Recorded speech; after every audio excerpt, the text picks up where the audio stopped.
Before you ask the world to love you, you must first ask yourself, do I truly understand what love demands of me? Because no affirmation, no book, no video, and no morning mantra whispered into the mirror can substitute for this one often uncomfortable truth. Until you confront the hidden forces within you, the love you chase will always remain a mirage, seductive, distant, and ultimately unreachable. You can memorize every theory on self-worth. You can immerse yourself in self-help content until your mind is saturated with positivity. But if you do not grasp the essential principle we are about to explore, you will continue to drift through relationships always hoping, always disappointed. Today, I'm not here to offer you surface-level advice or polished psychology. I'm here to hand you a key, one forged in the fire of Carl Jung's profound psychological insights, tempered by the timeless steel of Stoic philosophy. It's a key that unlocks not just the door to self-love, but to authentic, lasting connection with others.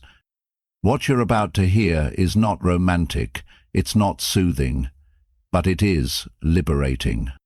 Because once you understand this, you'll stop begging for validation. You'll stop clinging to partners who reflect your wounds instead of your worth, and, most importantly, you'll stop mistaking attention for affection. This is not about shadow work as a buzzword, nor healing as a trend. This is about radical self-responsibility.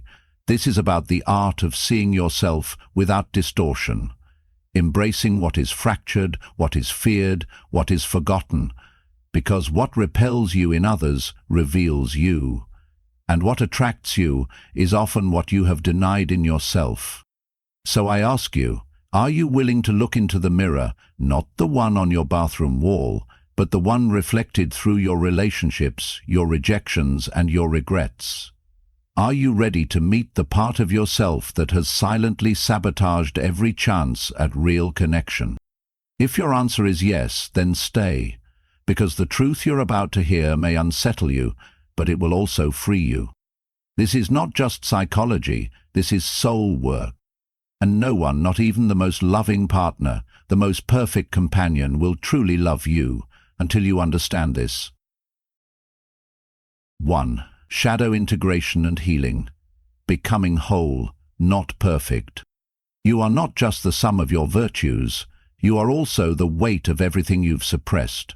Your fears, your pride, your guilt, your rage, your forgotten brilliance. This Carl Jung called the shadow. And until you acknowledge it, embrace it, and integrate it, it will rule your life from the dark. Not loudly, not openly, but subtly, through every word unspoken, every relationship sabotaged, every moment of deep emptiness you can't quite explain. The Stoics understood this truth, even if they didn't call it shadow. They called it self-mastery, the lifelong discipline of confronting not the world, but yourself.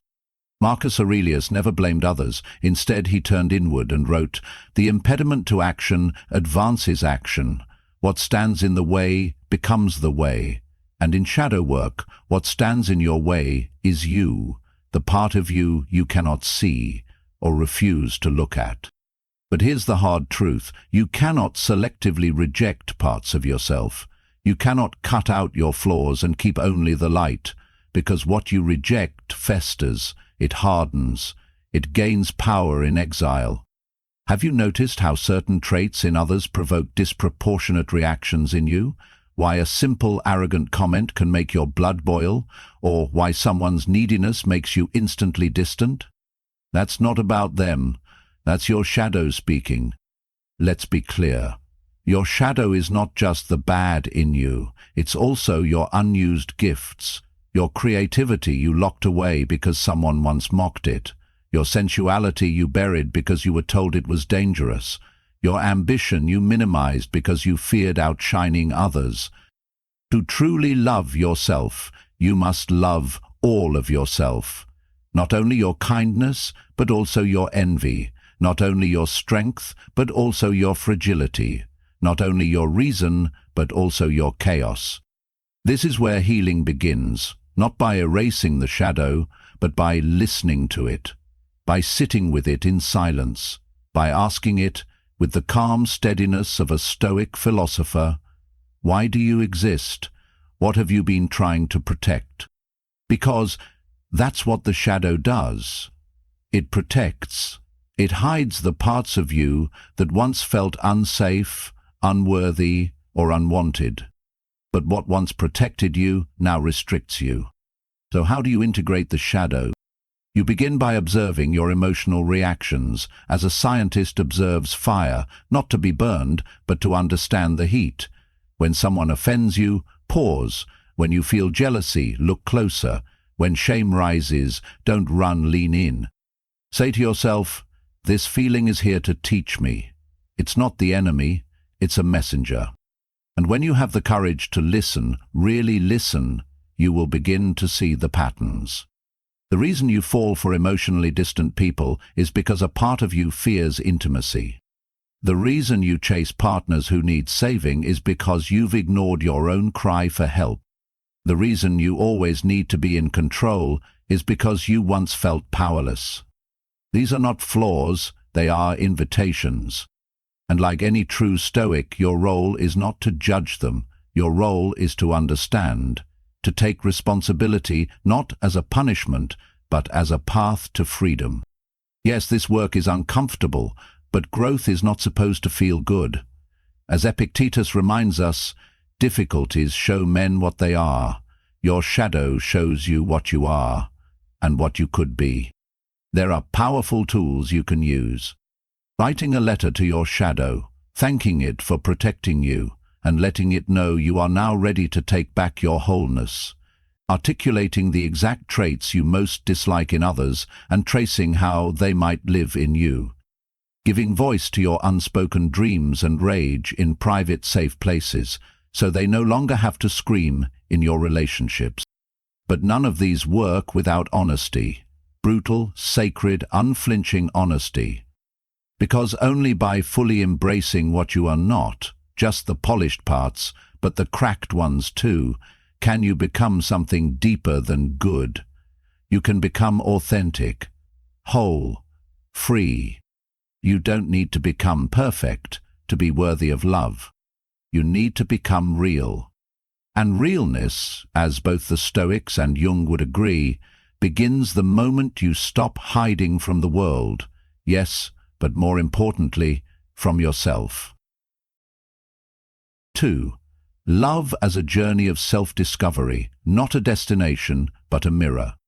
Most people enter relationships the same way they enter a room full of mirrors, hoping to see something beautiful, but terrified of catching their own reflection. We are told love will save us, complete us, rescue us from loneliness and restore our worth. But that is not love. That is fantasy. Real love, true love, transformative love is not a destination. It is a mirror, a lesson, a crucible. And until you understand this, you will continue to stumble into relationships that feel intense yet fragile, passionate yet empty, familiar yet unfulfilling. Carl Jung and the Stoics both understood this. We do not fall in love with a person, we fall in love with a pattern, often one rooted in the deepest corners of our unconscious. We call it chemistry, but more often than not, it's a reenactment, a repetition, a wound replayed like an old melody we can't stop humming. Have you ever wondered why you're drawn to emotionally unavailable people, or why you seem to be the one who always gives too much or needs too much? It's not random. It's your subconscious pointing to what's unresolved.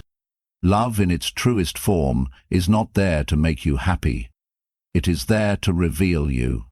It is in the crucible of intimacy that your deepest fears rise to the surface.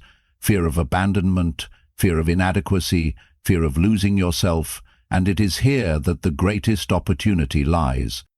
The Stoics teach that adversity is the training ground for the soul. Love, too, is a kind of adversity, not because it wounds you, but because it awakens you. When someone triggers you, when a simple comment makes you feel invisible or unworthy, that is not just an emotional bruise. It is an ancient scar, a story you've been carrying for years, maybe since childhood, and the relationship has come not to hurt you, but to make you aware of it. This is what makes love such a potent teacher. It is in the silence after an argument, in the ache when you feel misunderstood, in the joy when you feel seen, not just that you experience emotion, but that you discover yourself within it. Seneca once said, "A man who suffers before it is necessary suffers more than is necessary." And many people suffer in love because they believe pain means failure. But the wise see pain as information, as data, as direction. Every person you are drawn to is showing you something. The one who leaves you guessing is awakening your need for clarity.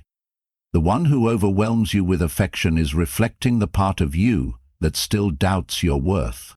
The one who withdraws may be showing you your own struggle to trust. Relationships are the most intimate classroom you will ever enter. The curriculum, you. This is why it's not enough to ask, "Do they love me?" You must also ask, "What part of me is showing up in this relationship?" Because until you do, you will keep repeating the same story, just with different characters. And that repetition will feel like fate when it is really a call to consciousness. To break the cycle, you must shift your lens. Stop asking, "Why do they always hurt me?" and start asking, "What am I still healing within me that makes this dynamic feel familiar, even when it hurts?" This is not blame, this is sovereignty. The Stoic does not wait for external peace to feel peace. He cultivates it within. Likewise, the conscious lover does not demand perfect partners to feel whole. He becomes whole, and then chooses love as a practice, not a prescription. So what does it mean to practice love consciously? It means entering each connection, not with the expectation of completion, but with the intention of growth. It means seeing disagreements not as attacks, but as sacred confrontations with your own expectations. It means recognizing that heartbreak is not the end of love, but often its most honest expression, because in heartbreak, the illusion is stripped, the mask removed, the lesson revealed. There is immense beauty in this, not the kind that sells in fairy tales, but the kind that transforms your life from the inside out. Love is not where you escape from yourself, it is where you meet yourself, completely, perhaps for the first time. When you love consciously, you do not chase the high, you embrace the work, the mirror, the uncomfortable truth that says, "This person cannot complete me, but they can reflect the places I have not yet met within myself."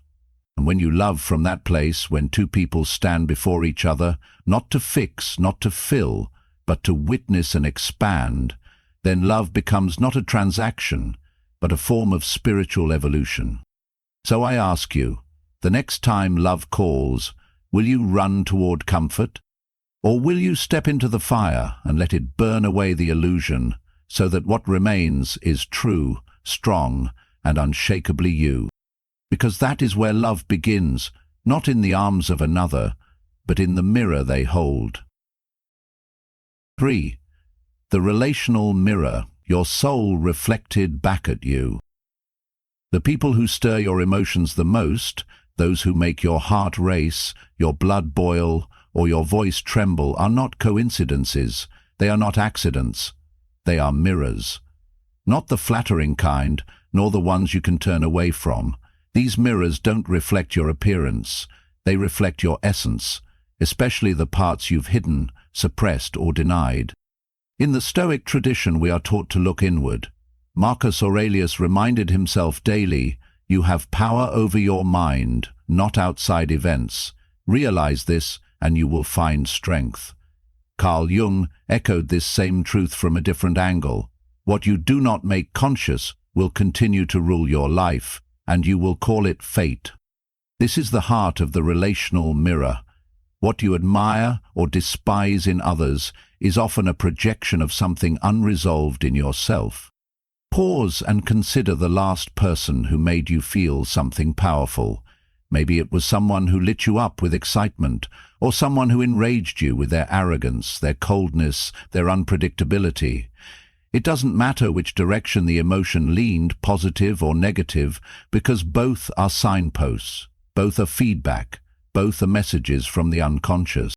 What if that charming, free-spirited person you admire so deeply is simply expressing something you've long silenced within yourself? Your desire for freedom, your hunger for spontaneity, your craving to break free from the rigid script of your life. What if the person who irritates you the most, the one whose mere presence makes you tense, isn't truly the problem? What if they are merely highlighting a part of yourself that you have disowned, a trait you possess but judge, a shadow you carry but hide? Perhaps you react strongly to arrogance because you fear your own need to feel important. Perhaps you're repulsed by someone's emotional dependency because you've spent your entire life denying your own need for affection. And here's where the Stoic lens comes in. Not to judge yourself for these reactions, but to examine them with detachment, clarity, and radical responsibility. The wise man, Seneca said, does not blame fortune for what he lacks, nor others for how he feels. He investigates, he observes, he asks, what in me is responding to this? Not, why are they like that? This is what separates the man ruled by emotion from the man who commands himself. When you begin to approach your emotional triggers like a student approaches a sacred text, curious, honest, and unafraid, your life transforms. Suddenly, your ex is no longer just toxic, but a teacher who helped reveal your abandonment wound. The friend who constantly interrupts you is no longer just annoying, but a reflection of the part of you that still feels unheard, even by yourself. Every person becomes a mirror, every relationship a map. But most people miss this. Most people stay trapped in cycles of blame and avoidance. They keep changing partners but repeating the same patterns. They keep encountering different people but feeling the same pain. Why? Because the common denominator is always you, and the parts of you you refuse to face. Here lies the first principle of the relational mirror. Until you integrate the hidden aspects of yourself, your relationships will continue to reflect your wounds rather than your wholeness. This is not meant to shame you, it is meant to empower you. Because once you see the pattern, you can break it. Once you name the shadow, you can befriend it. And once you befriend it, you stop projecting it onto others. From this point forward, every emotional reaction becomes an invitation. What is this person teaching me about myself? In that question lies your liberation. Because the relational mirror is not here to punish you, it is here to awaken you. And when you learn how to read it not with judgment, but with clarity, you will begin to see yourself not as a victim of love, but as its architect. 4. Self-love as the source, from inner integrity to true intimacy. There comes a moment in every seeker's path when the question shifts. It is no longer, why doesn't anyone love me? It becomes, why don't I feel whole without being loved? This is the turning point, the rupture before the rebirth. And here, amidst the echo of broken expectations and the fatigue of chasing connection outside yourself, you will find a truth that will burn but also liberate. You are the source, not the seeker. Most of us have been taught to pursue love the way a merchant pursues wealth, as a possession, a transaction, a prize to be earned through perfection. We chase approval, dress our wounds in confidence, and mask our need with charisma. All to be chosen, all to feel enough. But this pursuit is endless. Because no external love, no matter how tender, how passionate, how affirming, can permanently fill the hole left by your own self-abandonment. The Stoics, unlike modern culture, never promised comfort, they promised clarity. Marcus Aurelius didn't speak of finding the one, he spoke of living in accordance with nature, and nature begins within. He said, the happiness of your life depends upon the quality of your thoughts, and nowhere is this more relevant than in how you think about yourself. So ask yourself, when you look in the mirror, not just physically but spiritually, what do you see? Do you love only the curated version of you, the polished, the productive, the praised? Or can you stand still in the presence of your own mess, your own fragility, your own unmet needs and say, even this belongs, even this is me? Because that is where self-love begins. Not in superiority, not in slogans, but in the quiet and radical act of inclusion. To love yourself truly is to stop negotiating with your own existence, to stop tying your worth to your usefulness, to stop postponing affection until you've earned it. This is not indulgence, this is discipline. It takes courage to accept what you've spent years rejecting. It takes power to speak gently to parts of you were taught to silence. But without this, every relationship becomes an unconscious bargain. You'll seek in your partner what you withhold from yourself. Affirmation, presence, forgiveness, permission to feel. And this is where dependency grows, where love turns into craving, where the other person stops being human and starts being a lifeline. But here's the Stoic alternative. Build the lifeline inside you. Build a sense of self that does not shatter when left alone. Cultivate inner solidity so that love is no longer a need but a gift. Because when you come into relationship not from emptiness but from integrity, the entire dynamic transforms. You no longer seduce to feel worthy. You no longer cling to avoid the silence. You no longer project your insecurity into control or withdrawal. Instead, you offer freely, powerfully, without fear. Because you have nothing to prove, only something to share. You become the kind of presence that uplifts rather than attaches, that witnesses rather than possesses, that holds without squeezing. This is the paradox. The less you need someone to complete you, the more intimacy becomes possible. Why? Because fear is no longer running the show. You're not afraid of being seen because you've already seen yourself. You're not afraid of being abandoned because you no longer abandon your own truth.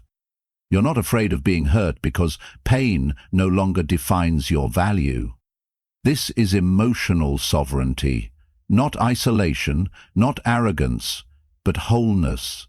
And from wholeness, true love can finally emerge not as fantasy, not as addiction, but as a meeting between two conscious souls, each responsible for their own inner world. So what does the practice of self-love look like? It is not always poetic. Sometimes it is stark. Saying no when your old patterns would say yes. Resting when your inner critic screams for productivity. Walking away, not out of anger, but out of respect for your peace. Speaking the truth even when it shakes your voice. It is practicing compassion as structure, boundaries as self-respect, silence as self-trust. And yes, on some days it means holding yourself through grief, rage, or emptiness without reaching for someone else to rescue you from it. That is love. Because love is not what you say in moments of ease. Love is what you practice in moments of discomfort. And the deeper your self-love runs, the more clarity you'll have in love. You'll stop mistaking chaos for passion. You'll stop interpreting distance as mystery. You'll stop confusing longing with connection. And most of all, you'll stop shrinking to be chosen. Instead, you will choose, consciously, powerfully, quietly, from the stillness of someone who no longer begs for love, but embodies it. Because here's the final truth. You are already swimming in the ocean you've been searching for. Love is not out there, it's here. In your breath, in your being, in your willingness to return again and again to yourself. That is the love no one can take from you. That is the source. 5. Breaking toxic patterns. The discipline of rewiring your destiny. There is a moment, usually quiet, often painful, when you finally realize, this keeps happening to me. You say it like it's a mystery, but it's not. It's a pattern. And until you learn to read the code behind your relational loops, your heart will remain a hostage to what feels like fate, but is in truth repetition. Toxic patterns are not just emotional, they are neurological, they are embodied, they are deeply wired into your psyche like grooves on a well-worn path. Your mind walks those grooves without asking. It reaches for chaos when calm feels unfamiliar. It confuses silence with rejection, control with care, intensity with love. And worst of all, it convinces you that this is just how it is. But the Stoics had no room for that kind of resignation. Epictetus taught, it's not what happens to you, but how you react to it that matters.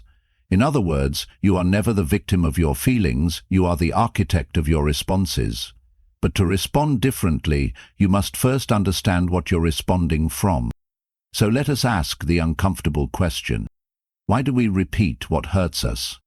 Why do we return to relationships that deplete us?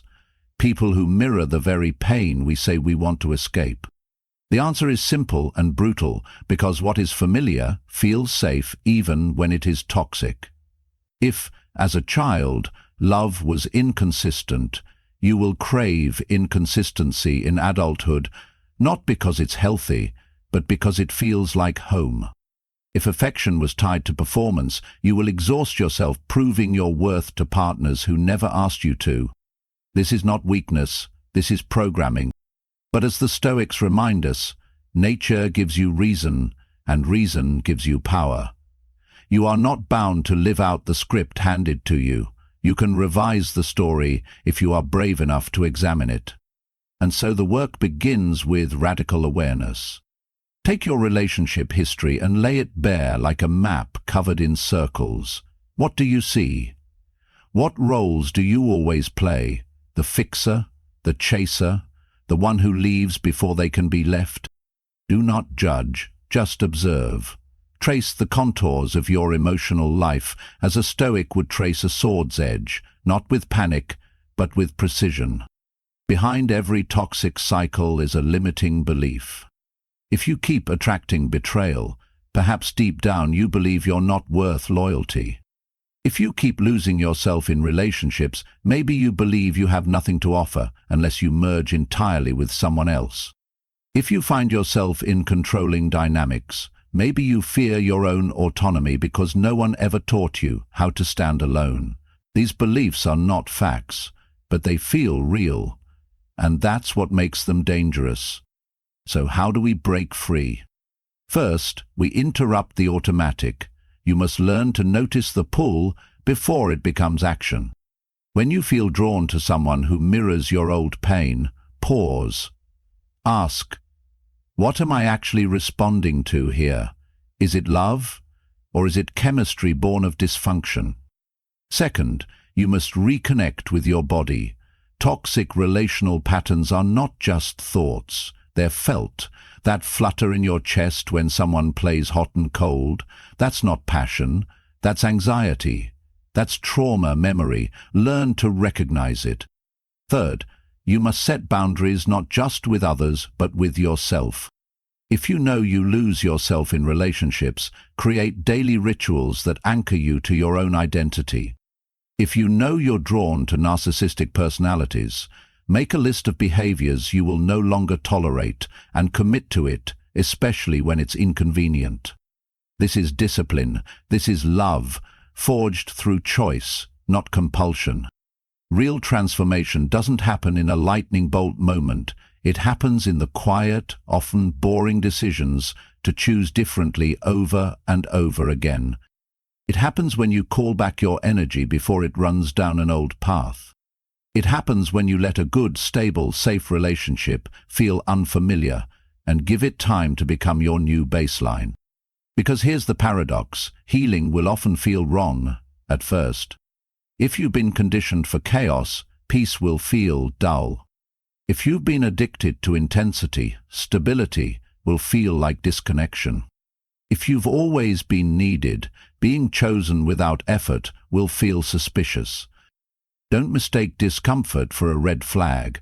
Sometimes it's just your nervous system learning what healthy feels like. Neuroscience now affirms what the Stoics intuited thousands of years ago. You are not your impulses, you are your practices. Every time you make a new choice, you lay down a new neural path, and with repetition, those paths grow stronger. Over time, the pattern weakens, the grooves fade, the storm quiets. But you must be consistent. Each time you resist the old pull, you are breaking not just a habit, but a lineage. Because many of these wounds didn't start with you. They came from generations before you, passed down silently through modeling, environment, and expectation. But they can end with you. This is the warrior's path. Not the Stoic who feels nothing, but the Stoic who feels everything and chooses stillness anyway, who sees the pattern and walks a new path. So when the temptation comes to return to the familiar pain, ask yourself, do I want what I've always had, or am I finally ready to become someone I've never been? Because your future, your peace, your love, your freedom depends on your answer. So now you know, love is not something you stumble into. It is not a trophy to be earned or a remedy to be begged for. It is a state of being, a return to what you've always carried but forgotten, a reflection of the relationship you have with yourself.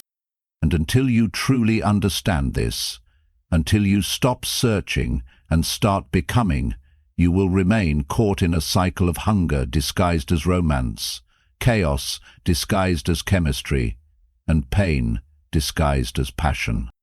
But there's a better way. You can choose to break the patterns, to silence the inner critic, to sit with your own darkness and call it home. You can become the source of what you've always sought. And when you do, love will no longer be a chase. It will be an expression, effortless, whole, real. So if something in this message resonated with you, don't just click away and forget it. Sit with it, reflect, reclaim the parts of yourself you've disowned, because you are the mirror you've been waiting to see clearly. If this video spoke to your soul, share it with someone who needs to hear it. If you want to continue this journey inward, this journey of truth, clarity, and transformation, subscribe, activate the bell, stay in the work. Remember, no one will love you, not deeply, not truthfully, not lastingly, until you learn to love the parts of yourself you've tried to hide. But once you do, that's when everything changes. Not just your relationships, but your life. Thank you for walking this path with me. Until next time, stay grounded, stay sovereign, stay whole.